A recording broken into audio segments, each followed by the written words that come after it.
After Pearl Harbor, the United States was desperate to get back into the war and hit the Japanese. President Franklin D. Roosevelt gave the green light to an ambitious plan to bomb Tokyo and show the Japanese that the U.S. had a long military reach and was undefeated. On the 18th of April 1942, that idea became a reality when 16 B-25 Mitchell medium bombers were launched from the aircraft carrier USS Hornet, several hundred miles from the Japanese mainland. Each of the planes was stripped of armament and most of its fixtures and fittings so that they could carry more fuel and bombs for what many in the Army believed would be a one-way mission. Led by Lieutenant Colonel Jimmy Doolittle, each plane dumped 1 ton of bombs over Tokyo and other targets. And although the physical effects of the air raid were negligible, the psychological effect on the Japanese was astounding. The government had led its people to believe that the home islands were safe from enemy incursion, and the fact that so many American bombers had penetrated Japanese airspace and dropped bombs near the Imperial Palace was cause of great shame and loss of face. The Doolittle raid confirmed in the minds of the Japanese government, military, and public the vulnerability of Japan's cities. Even Tokyo was largely constructed of wood, and the small Doolittle attack showed how easy it would be to destroy Japan's infrastructure and economy through the use of air power. Harsh new laws would be promulgated, ordering the treatment of captured flyers to be the same as the treatment of war criminals. Coupled with the refusal of the Japanese government to ratify the 1929 Geneva Convention, which their diplomats had signed, the chances of surviving after being shot down over Japanese-occupied territory was slim at best for most Allied aircrew. The Japanese believed that such harsh treatment of Allied airmen would discourage enemy bombing raids upon its territory, since they believed that the Allied nations placed great store in the numbers of their own casualties and the manner of their men's treatment after capture. This was certainly true, but Japan's illegal treatment of prisoners did not prevent British, American, Australian, Dutch, and New Zealand aircraft from attacking targets across the empire. Doolittle's aircraft was supposed to fly 1,200 miles across the East China Sea to friendly air bases in Chinese-controlled territory on the mainland after striking Tokyo, but many ran out of fuel and crashed in Japanese-controlled areas. 64 American airmen bailed out over Chekiang in eastern China, and 8 were captured and turned over to the Kempeitai, the Japanese military police. The remainder escaped to freedom with the assistance of Chinese guerrillas, and 1 B-25 landed in the Soviet Union, where the aircraft and its crew were interned for the duration. Those 8 Americans captured at Chekiang were cruelly tortured by the furious Kempeitai, and the decision was taken at the highest levels to punish all Allied airmen who in future dared to attack Japanese targets. On the 13th of August 1942, the Japanese hurriedly sanctioned a new law making air raids on any territory controlled by the Japanese a war crime. Captured Allied airmen were to be denied prisoner of war status and indeed would face a military court-martial. "Death shall be the military punishment," read the Japanese order, "and shall be by shooting." Mitigating circumstances were occasionally allowed by the Japanese, and instead of a horrible death, some airmen were instead sentenced to inhuman imprisonments in circumstances of the greatest cruelty. Conveniently, the Japanese had ignored the fact that they had been the first modern power to use air attacks on populated areas when Japanese Navy seaplanes had bombed Shanghai in 1932, killing thousands of innocent civilians. The new regulation was in total violation of international law, as it meant that airmen faced death sentences for attacking viable industrial targets that supplied the Japanese war machine, and it was contrary to the expected treatment of captured enemy personnel. The results were predictable. The Kempeitai was able to torture captured airmen and then court-martial them in spurious legal circumstances at show trials. Executions smelled distinctly of revenge killings.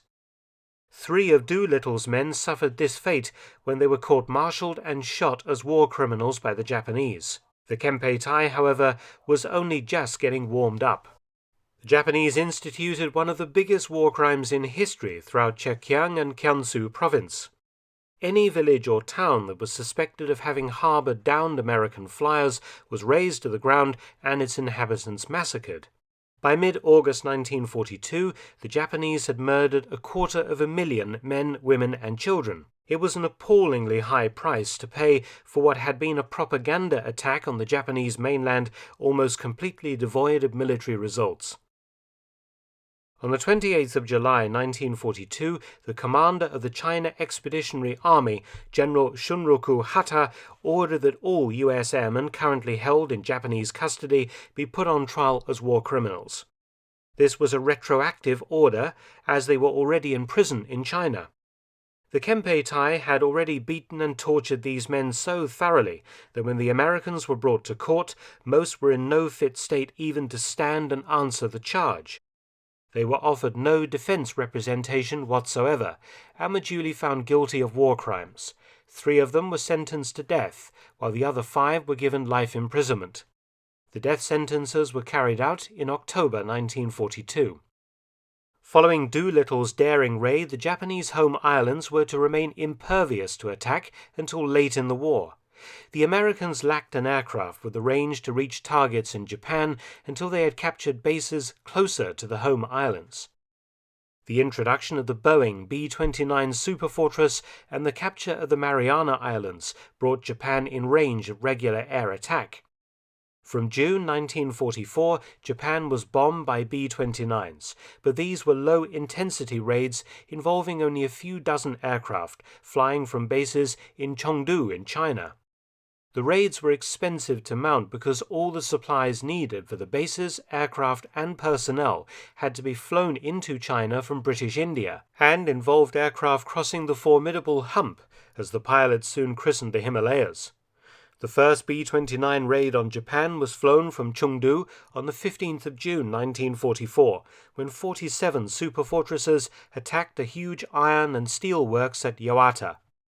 Once the Mariana Islands had been captured by American amphibious forces, huge numbers of B-29s were sent to 5 new bases. They were located on the islands of Tinian, Saipan, and Guam.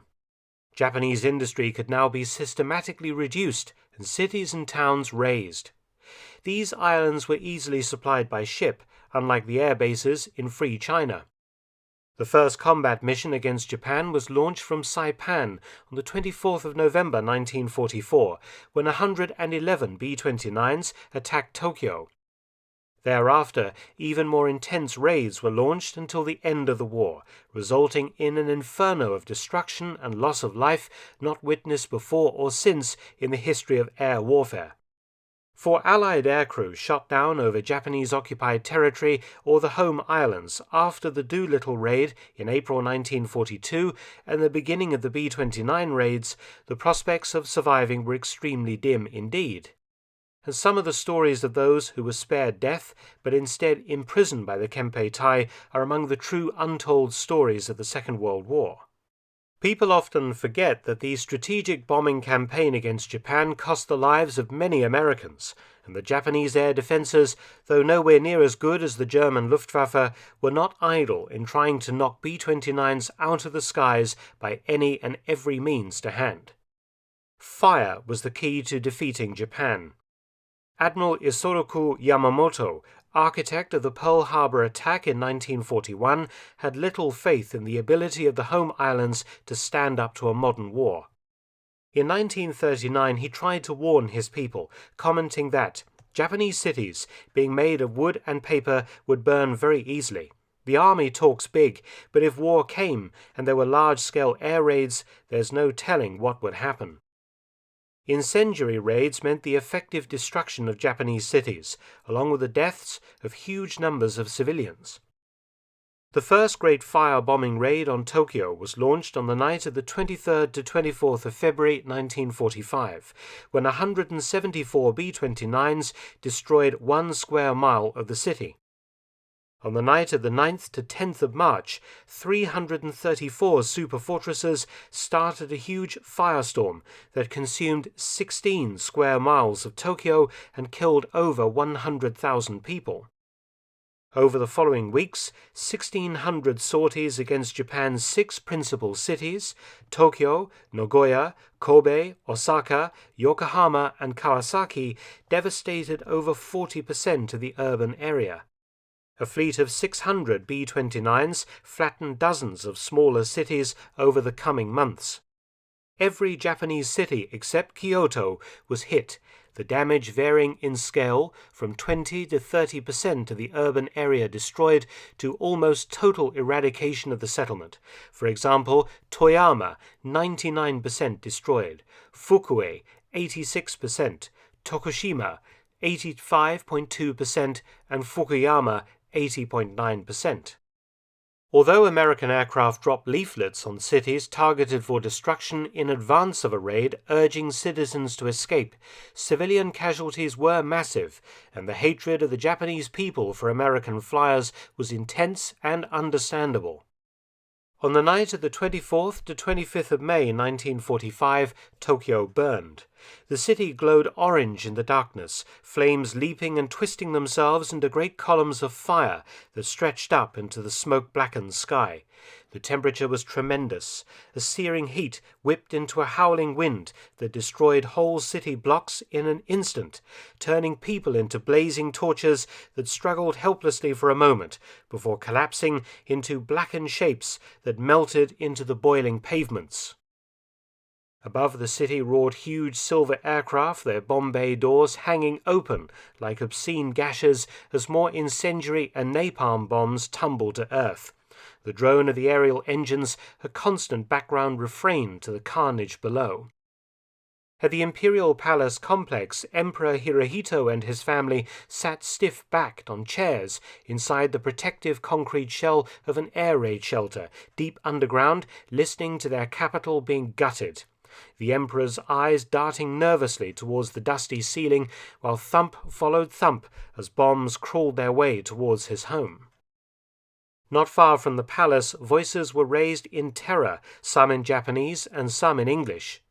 Guards ran around a large jail complex, bellowing orders in Japanese, jangling keys in locks and herding prisoners towards air raid shelters as they cast terrified glances over their shoulders at the huge firestorm bearing down upon them. One block of the jail was in an uproar. White faces, many with blackened eyes or split lips, clamoured at the cell windows and doors, calling, screaming and pleading in English to be released before it was too late. The commandant, his orders clear, had released some 450 of his fellow countrymen held as military prisoners in the jail. He glanced back contemptuously at the white men screaming for mercy and hurried his remaining staff into the shelters as the first incendiaries began bursting across the jail. He felt no sympathy for the white prisoners, and had callously abandoned them to a fate he believed they richly deserved. The white prisoners, 62 of them, were all American airmen captured when their B-29s had been forced down over the Tokyo area during previous raids. They had been beaten, humiliated, and denied medical treatment since capture, and were now left to perish at the hands of their comrades high above, raining fire and death on the city as they themselves had done before. The Japanese hated the American flyers more than any of their tens of thousands of brutalized prisoners spanning the length and breadth of their slave empire. For the B-29s brought America's revenge to the very shores of the sacred home islands, and even threatened the life of the God Emperor himself. When the fires abated a few hours later, the guards emerged from their bunkers and surveyed the scene before them. The jail was severely damaged, with many small fires still burning in the early morning haze.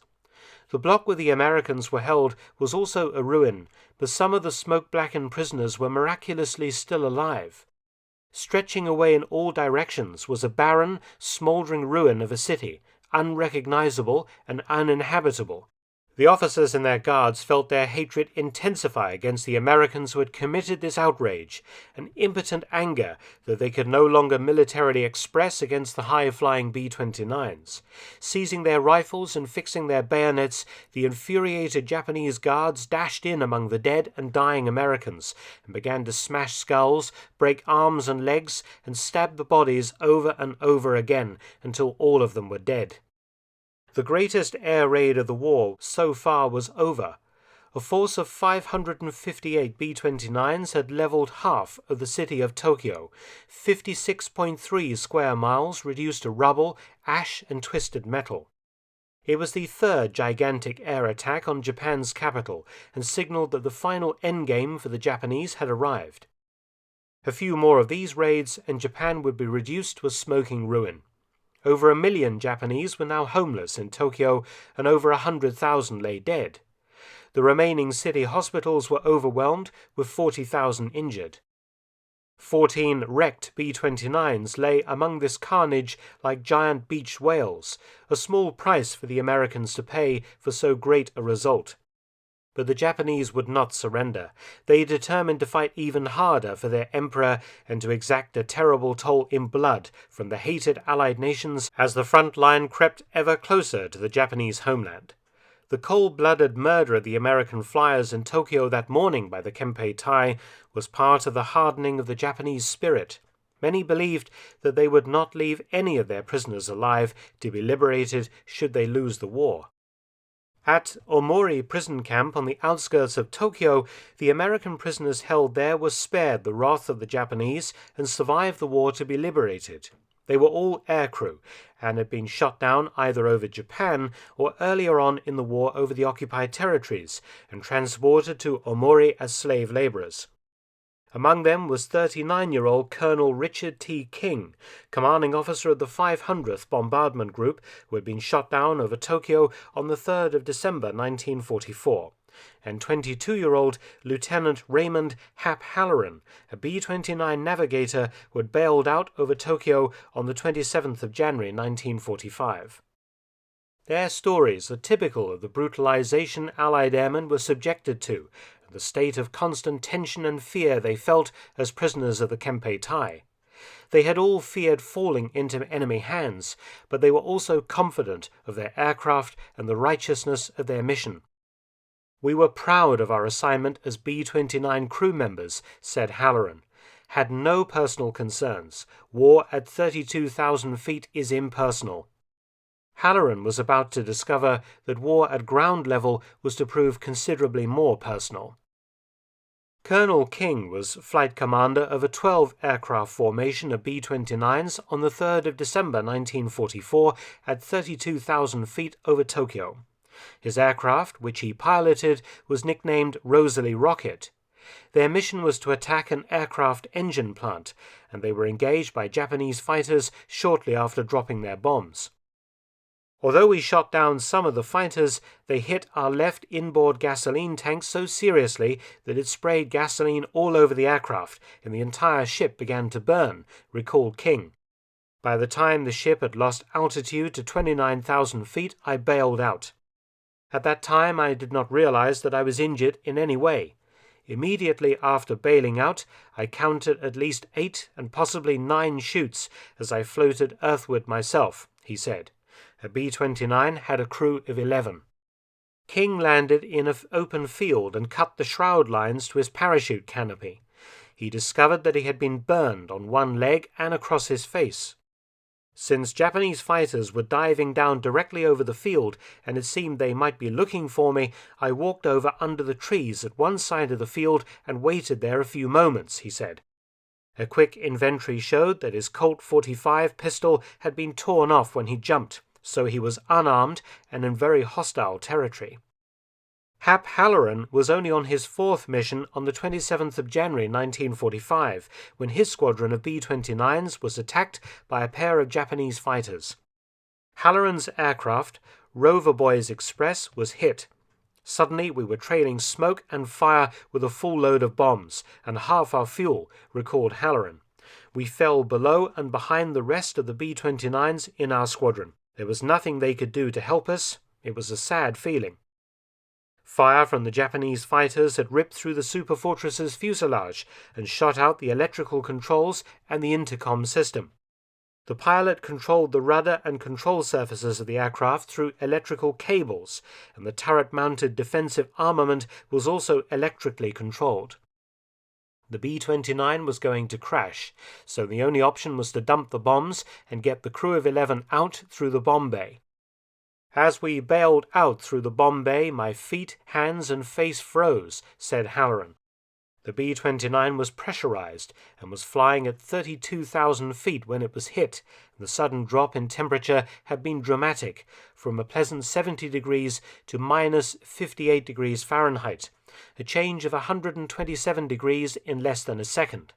Halloran was in free fall over Japan. I didn't want to let my silk out too fast and fell free to somewhere between 3,000 and 4,000 feet over Chiba Prefecture, east of Tokyo. He was concerned lest roving Japanese fighters machine gun him as he floated helplessly beneath his parachute canopy, and I wanted to get out of the extreme cold and rarefied air to warmer air near the ground. Halloran popped his chute, but 3 Japanese fighters headed directly for me as I hung helpless in the sky. They came in very close, throttled back, and circled me in a counterclockwise direction, very close in. 2 left after the initial circling. The 3rd plane returned for a second pass, very close in. I feared the worst. He throttled back, was very close in just below me. I raised my hands over my head. I was frightened. The pilot was very visible to me. At this point, the Japanese pilot did something quite extraordinary. He saluted me and pulled off, said Halloran. As the young American officer continued drifting down towards Earth, he could see Japanese civilians following his descent on the ground. A large group was gathering, and an ugly reception committee was waiting for him when Halloran landed heavily in a residential area east of Tokyo.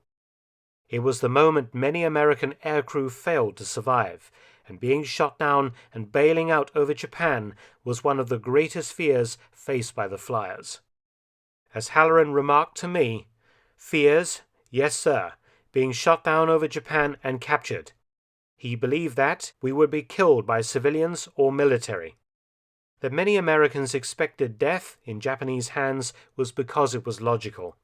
They hated us for good reason. We were destroying their country. They were starving.